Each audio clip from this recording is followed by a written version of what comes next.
चलो बात करते हैं। महात्मा जी के पास आए, महात्मा जी को प्रणाम किया। महात्मा जी प्रणाम। महात्मा जी बोले खुश हो बेटा, क्या बात है? गुरुजी हम आपसे एक प्रार्थना कर रहे हैं। बोले बताओ। हम आपके आश्रम में सेवा कर सकते हैं ना? बोले हाँ, क्यों नहीं कर सकते हो, सेवा करो, प्रसादी पाओ। बोले गुरुजी एक बात बताओ, यहाँ प्रसाद कितनी बार मिलता है? बोले मतलब भोजन की व्यवस्था कितनी बार है?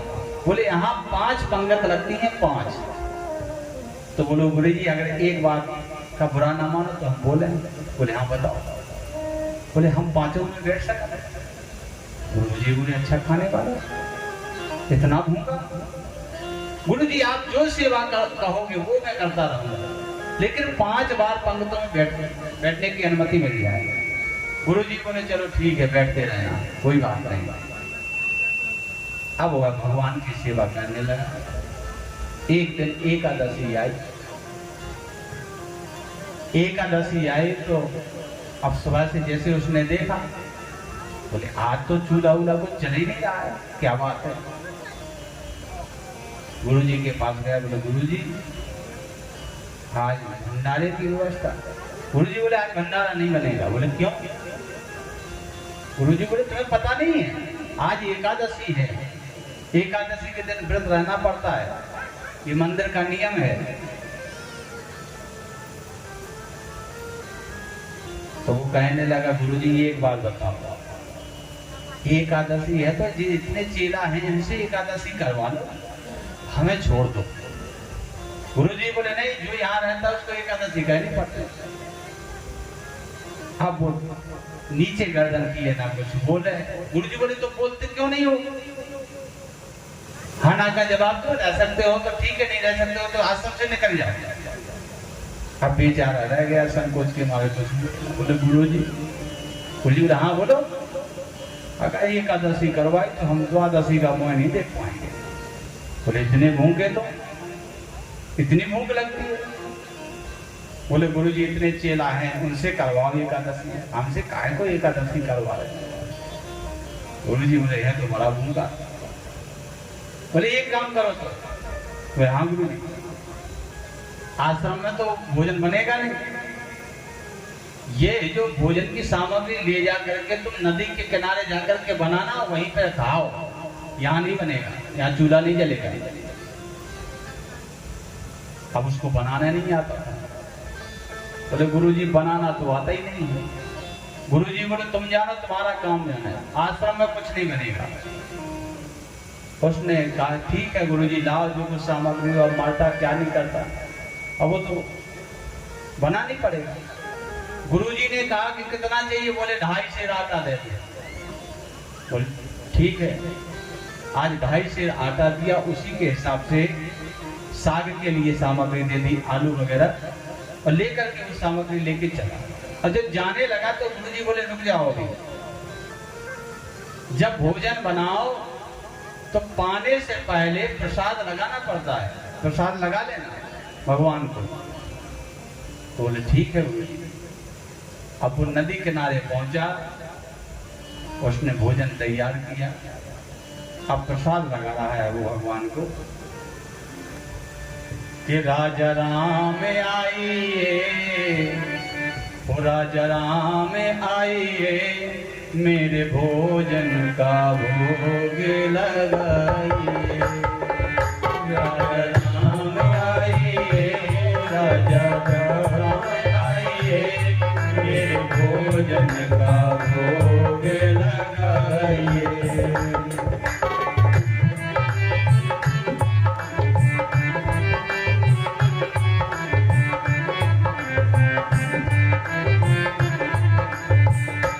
राजा राम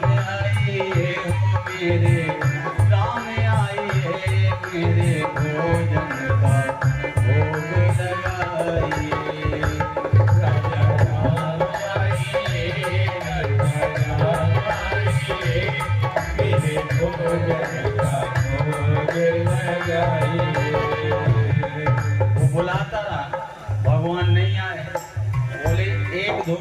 रहना मंदिर के धोखे में कि वहां हमें कुछ मिलेगा, वहां से तो भाग के हम ही आए। और जो मंदिर में जैसे स्वागत के साथ तुम्हारा प्रसाद लगाते थे, यहाँ कुछ सामग्री नहीं है। ओ आचमनी अर्घन आरती नहीं कोई मेहमानी, आचमनी अर्घन आरती नहीं कोई मेहमानी, ओ आचमनी अर्घन आरती नहीं कोई मेहमानी, आचमनी अर्घन आरती नहीं कोई मेहमानी। इसलिए प्रभु जो बनाया है आराम से आ जाओ खाओ। ओ रूखी रोटी खाओ प्रेम से पियो नदी को पानी, ओ रूखी रोटी खाओ प्रेम से पियो नदी को पानी। राजा राम आइए, ओ सीता राम आइए, मेरे भोजन का भोग लगाइए। सीता राम आइए, राम आइए,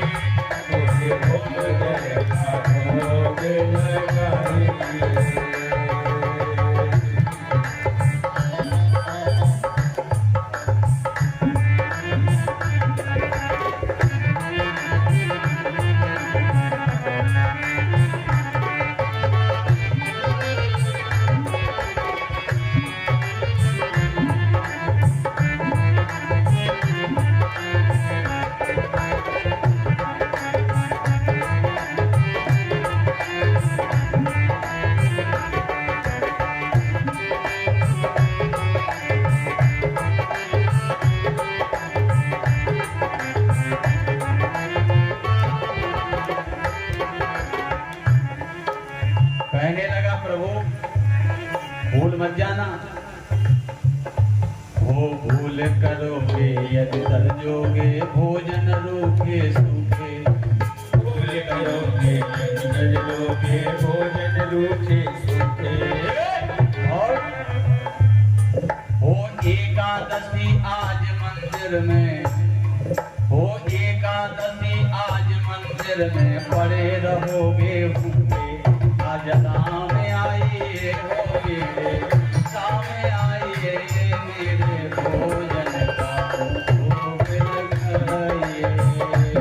आज राम आइए, मेरे राम आइए, मेरे भोजन का भोग लगाइए।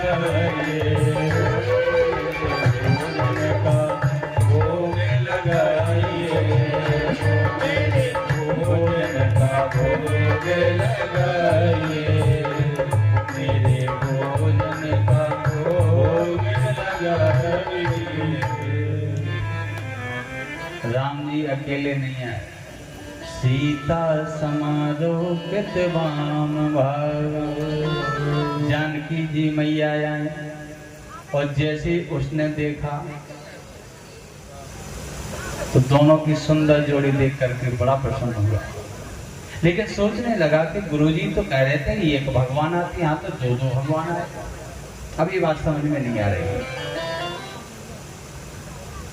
चलो कुछ नहीं, अब वो रोटियों की तरफ देखता है, भगवान की तरफ देखता है। भगवान बोले क्या देख रहे हो? वो कहने लगा कुछ नहीं भाई, यही कह रहा हूँ कि थोड़ी बहुत तो एकादशी हमारी हो ही जाएगी, कोई बात नहीं, लेकिन अब जब आओ तो हमें बता देना कि हम कितने आए अगली बार, अगली एकादशी को। बड़े प्रेम से भोजन किया। तो जाते समय आज भक्त ने कहा प्रभु जब अगली एकादशी को आओ तो बता देना कि हम इतने भगवान आएंगे, तो उसकी व्यवस्था कर लें। तो बोले क्या भूखे रहे हो? भक्त कहने लगा भूखा तो नहीं रहा, लेकिन थोड़ी बहुत एकादशी हो गई आज। तो भगवान ने कहा ठीक है। अब भगवान चले गए, इधर वो आया, फिर से एकादशी आई। गुरु जी से हाथ जोड़ के बोले गुरु जी राशन बढ़ाओ। गुरु जी बोले क्यों? बोले प्रभु आपने कहा था कि एक भगवान आते, वहां तो दो दो भगवान आते हैं। अब उसकी सरलता देखिए आप, सीधा है, सरल है। गुरु जी बोले दो दो भगवान आते हैं? बोले हाँ दो दो भगवान आते हैं। गुरु जी ने सोचा कि चलो कुछ भूखा रहा होगा, इसलिए ऐसा बोलता है। चलो इसको कितना चाहिए? बोले 5 सेर आटा। उसी के हिसाब से और सामग्री। अगली एकादशी को आज 5 सेर आटा लेकर के और सामग्री लेकर के और पहुंचा है नदी के किनारे तो बुलाने लगा कि राजा राम आइए, सीता राम आइए, मेरे भोजन का भोग लगाइए। राम आइए, सीता राम आइए, मेरे भोजन का भोग लगाइए। सीता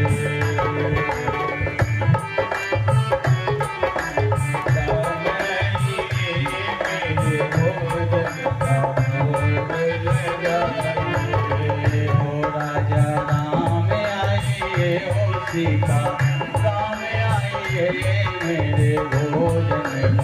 भोग लगाइए। सीता राम आइए, मेरे भोजन का भोग लगाइए। मेरे भोजन का भोग लगाइए।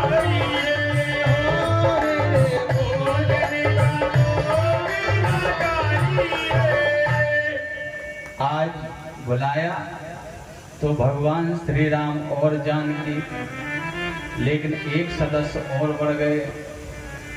राम बाम दिस जानकी, लखन दाहिनी ओर, दक्षिणे लक्ष्मणो यस्य, बामे च जनकात्मज। और जो उसने तीनों को देखा बोला आज तो हद हो गई। एक को बुलाओ तो 2 आते हैं, 2 को बुलाओ तो 3 आते हैं। भगवान बोले ये हमारे छोटे भाई हैं। वो बोला कौन है? बोले छोटे भाई। हंस करके कहने लगा ना तो ये स्वरूप से लगते ना स्वभाव से लगते, कहां से पकड़ करके लाए? आज भगवान को देख करके लखनलाल जी कहने लगे भैया कहाँ ले आए हो आप? राम जी सारा कहते हैं लक्ष्मण यही तो इसकी सरलता है, यही तो इसका सीधापन मुझे अच्छा लगता है। भक्त कहने लगा कि ध्यान से सुनो, हमने ठाकुर जी के भोग का ठेका लिया, उनके खानदान का नहीं लिया। तुम एक बुलाओ तो 2 आते हैं, 2 बुलाओ तो 3 आते हैं, हद हो गई। तो बोले भैया नाराज ना हो, हम लोग कुछ भोजन कम कर लेंगे। आज भोजन सबने किया। बोले कान खोल के सुन लो, अगली एकादशी को अगर 3 से 4 आए तो भूखे बैठे रहो, भोजन नहीं मिलेगा किसी को। हमको वहां खरी खोटी सुनने को मिलती है गुरु जी से। गुरु जी क्या सोचते होंगे कि ये बेचता होगा? आज उसकी सरलता को देखकर तीनों मनमुग्ध हुए। अगली एकादशी आई, अब वो गुरु जी के चरणों में गिर पड़ा। बोले गुरु जी अब तो राशन और बढ़ाओ। गुरु जी बोले क्यों? बोले वहां 1 भगवान नहीं, 2 भगवान नहीं, 3 भगवान आते हैं। गुरु जी बोले अब तो हद हो गई, अब तो लगता है कि ये बेचता है। चलो ठीक है दे दो इसको, हम अपने शिष्यों को भेज देंगे कि करता क्या है इतने राशन का। आज 7.5 सेर आटा लेकर के उसी प्रकार से सामग्री लेकर के पोटली में लेके चला और गंगा के किनारे पर पहुंचा है। तो उसने क्या किया? भोजन नहीं बनाया। बोले देख लें कि कितने आओ, कोई हिसाब से बना। आज सारी सामग्री नदी के किनारे पर रख ली और बुला रहा है कि राजा राम आइए हो, लक्ष्मण राम आइए, मेरे भोजन का भोग लगाइए। राजा राम आइए, लक्ष्मण राम आइए, मेरे भोजन का भोग लगाइए।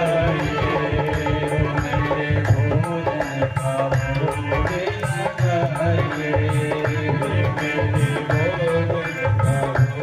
लगाइए।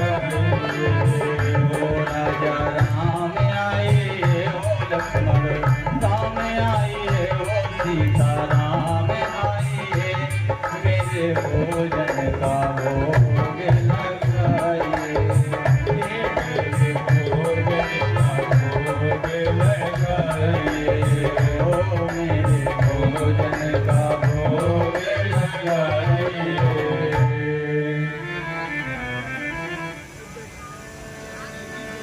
जंगल में भक्त ने कीनी करुण पुकार,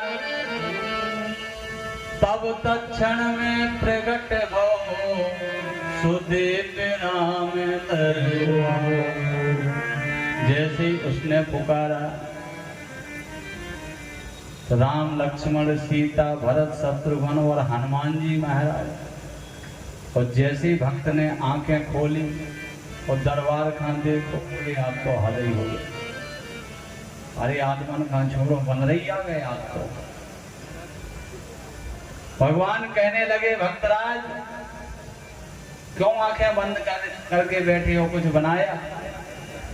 भक्तराज कहने लगा बनाए काय पे, जब मिलने ही नहीं है तो काय को बनाए।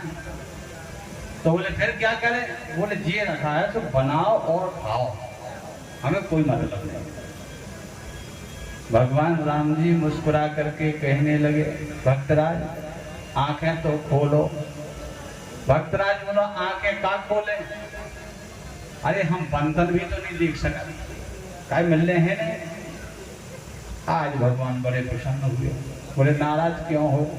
बोले नाराज इस पे है कि एक बुलाओ तो दो, और दो बुलाओ तो तीन, और तीन बुलाओ तो आज तो आपने हद ही कर दी, जी को आए।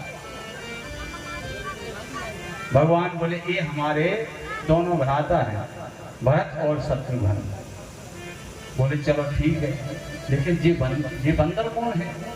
बोले ये हमारा सेवक है, हनुमान है। कहने लगा हमसे नहीं बनत बनाए भोजन आज, तुम ही संग करे हो हम कहते समझाए, हम ते नहीं बनत बनाए। राम जी कहने लगे आखिर बात क्या है?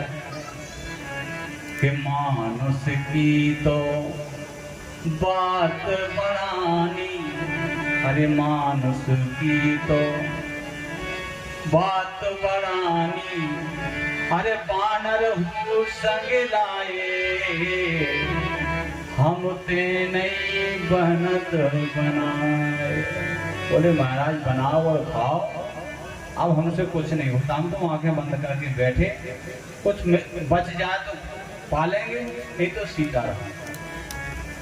आज राम जी महाराज ने भरत जी को आदेश दिया कि विश्व भरण पोषण कर जोई, पिता कर नाम भरत होई।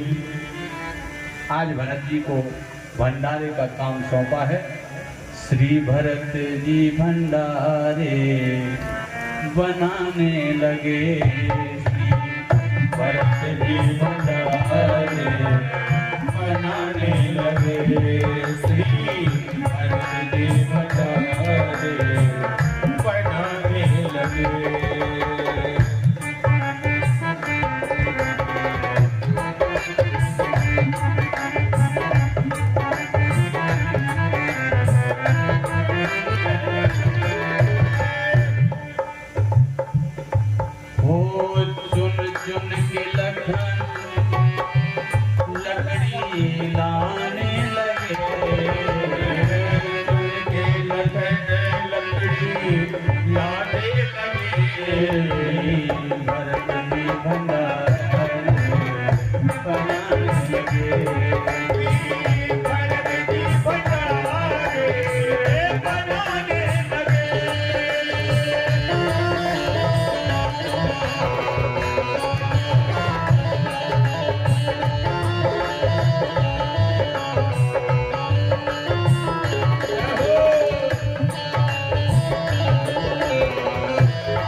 तैयार हुआ, प्रसाद लगाया।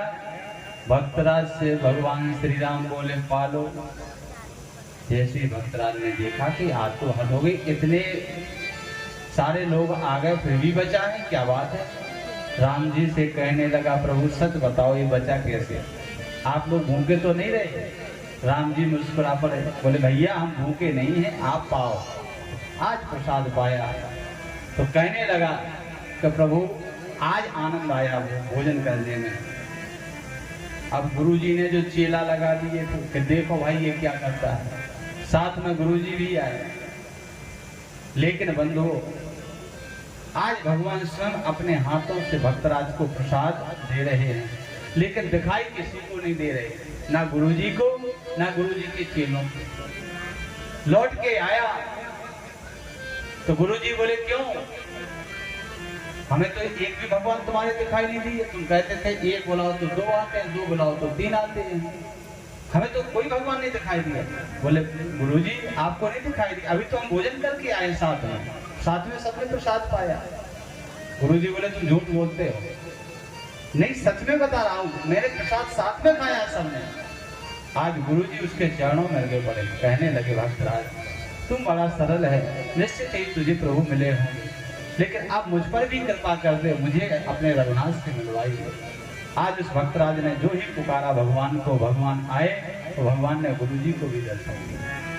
तो कहने का तात्पर्य कि सरलता लाइए, सरल बनिए भगवान के लिए। जब तक सरल नहीं बनाओगे भगवान नहीं दीजिएंगे। ज्ञानी को भगवान नहीं मिल सकते, लेकिन जो सरल होगा भगवान के प्रति भोला बन जाएगा, उसी के लिए भगवान उपस्थित हो जाते हैं। आज भी सुखदेव जी महाराज ने भगवान के 16,108 विवाहों की कथा कही। भगवान ने 16,100 कन्याओं के साथ एक साथ पाणी ग्रहण संस्कार किया। और श्री राजा परीक्षित कहते हैं, प्रभु ये बताइए कि भगवान को दीन बंधु क्यों कहा जाता है। तो श्री सुखदेव जी महाराज कहते हैं दीन बंधु इसलिए कहा गया है क्योंकि उन्होंने सुदामा जैसे दीन दुखी पर कृपा की। कृष्ण स्यासीत सखांगस्थिते ब्रह्मणो ब्रह्मवेत्तमा विरक्त इंद्रियार्थेषु प्रशांतात्मा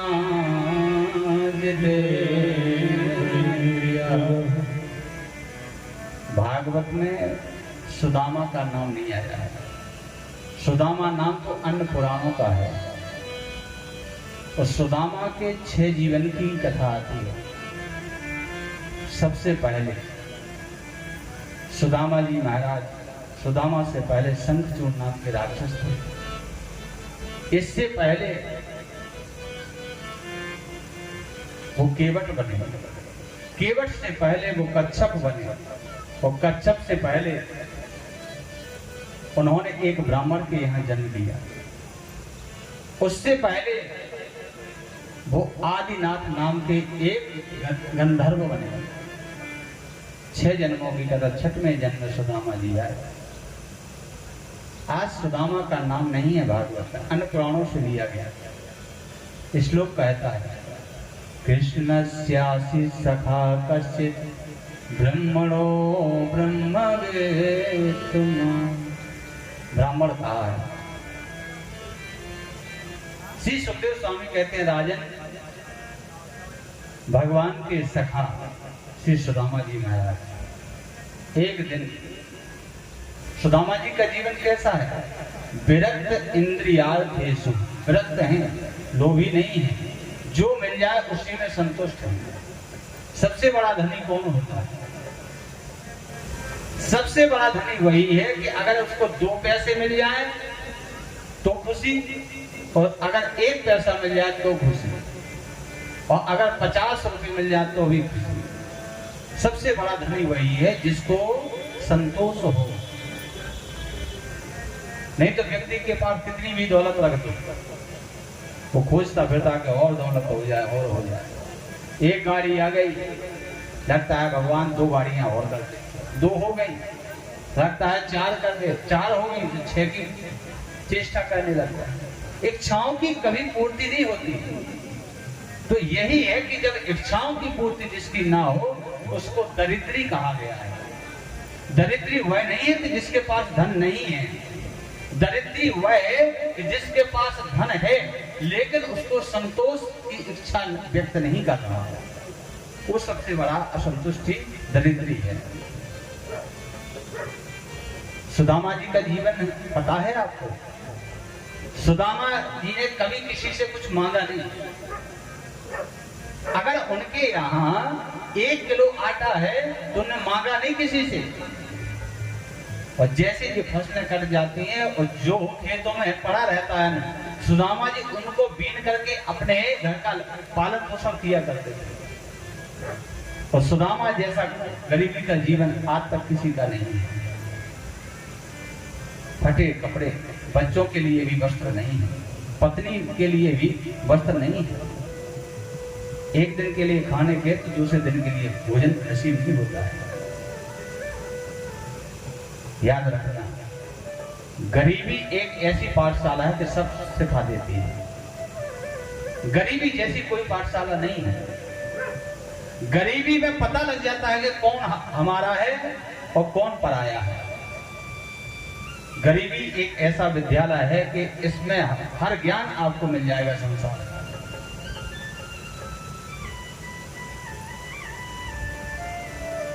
ये लोग जिनके पास पैसा होता है और जो गरीब होते हैं, तो पैसे वाले गरीब को क्या समझते हैं?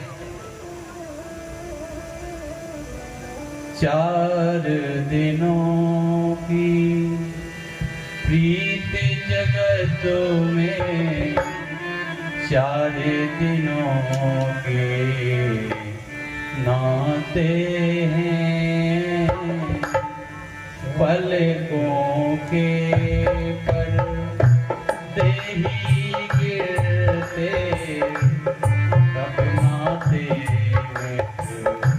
जाते हैं। 4 दिनों की प्रीत जगत में, 4 दिनों के नाते हैं। 4 दिनों प्रीत जगत।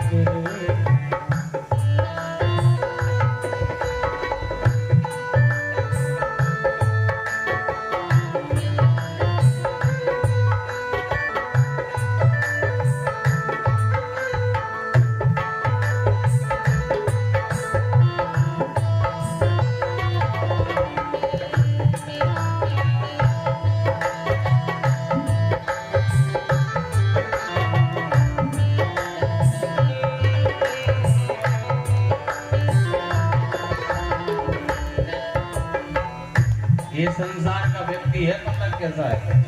जब तक आपसे स्वार्थ बनेगा तब तक तो खूब सेवा करेगा, और जहां से जेब से पैसा खाली, बैंक खाली, फिर आपकी कोई कीमत नहीं है। जिनकी चिंता